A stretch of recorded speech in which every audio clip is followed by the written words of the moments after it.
Attention all grill masters and backyard barbecue enthusiasts. Lynn's has everything you need to make your 4th of July cookout a success. From sizzling certified Angus beef steaks and mouth-watering burgers to fresh cut fruit and all the condiments you desire, we have you covered. Browse our weekly ad for celebratory savings like 39-cent per pound seedless watermelon through July 4th and shop online at lynsgrocery.com for extra convenience.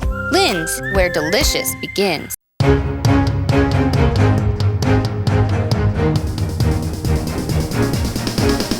This is the Washington Times front page for Wednesday, October 9th, 2024. Thanks for joining us. I'm George Gerbo. 13 states and the District of Columbia have filed lawsuits against TikTok, accusing the social media giant of intentionally hooking young children on short videos that increase their anxiety and depression.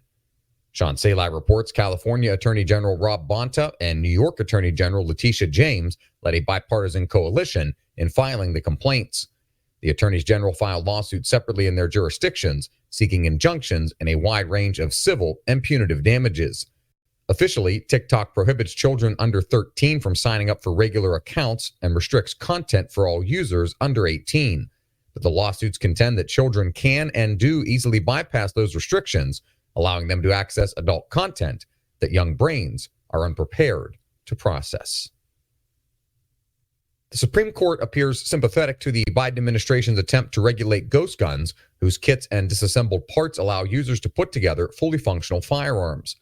Alex Sawyer and Stephen Dinan report Solicitor General Elizabeth Prelogar said the only reason someone would seek out a kit is to avoid a background check or a gun with a serial number to then use a weapon for nefarious purposes. She was defending a 2022 regulation by the Bureau of Alcohol, Tobacco, Firearms, and Explosives that said ghost guns are close enough to manufactured guns that they fall under the 1968 Gun Control Act. But Second Amendment advocates and the gun kit industry argue that the ATF has stretched the law beyond what Congress intended.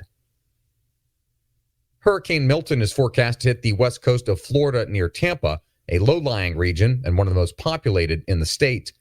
Susan Ferricchio reports Governor Ron DeSantis said his state would be ready for a second storm in as many weeks, which has strengthened to a Category 5, but is expected to weaken before making landfall.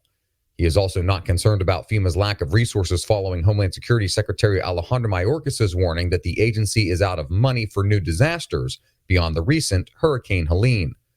DeSantis this week organized a National Guard mobilization of more than 5,000 and marshaled thousands of emergency workers across state agencies in advance of the storm. An evacuation is underway along parts of Florida's Gulf Coast as government leaders urge residents to get out while they can. South Korea's defense minister says North Korea is strongly considering deploying its own troops to fight alongside Russia in Ukraine. Andrew Salmon reports North Korea is already accused of supplying munitions and other military aid to Russian forces who are locked in a war of attrition in Ukraine more than 2 years after their invasion. Now, some North Korean troops appear to be deployed on the ground in Russian-occupied areas of Ukraine. Late last week, the Kyiv Post reported that 6 North Koreans had been among the 20 soldiers killed in a missile strike in Ukraine's occupied Donetsk region. The newspaper, citing intelligence sources, said 3 more North Koreans were wounded. And finally, economists say there is little evidence that price gouging is actually happening. Jeff Murdoch reports economists say there is no evidence that grocery prices have risen because food companies and grocers are gouging consumers. The Federal Reserve Bank of New York issued a report in July concluding that rising grocery store prices were not caused by corporate price gouging, but rather by increased operating costs. It laid the blame on a huge spike in the price of agriculture and livestock and increased wages for employees because of labor shortages. Democratic presidential nominee Kamala Harris has called for a federal ban on price gouging and for giving the Federal Trade Commission the power to prosecute companies it deems to have excessively increased prices. Find all today's front page stories at WashingtonTimes.com/front page or the Washington Times app, and find us wherever you get your podcasts. You can also find us on social media at Wash Times for breaking news, sports, commentary, and more. For the Washington Times, I'm George Gerbo.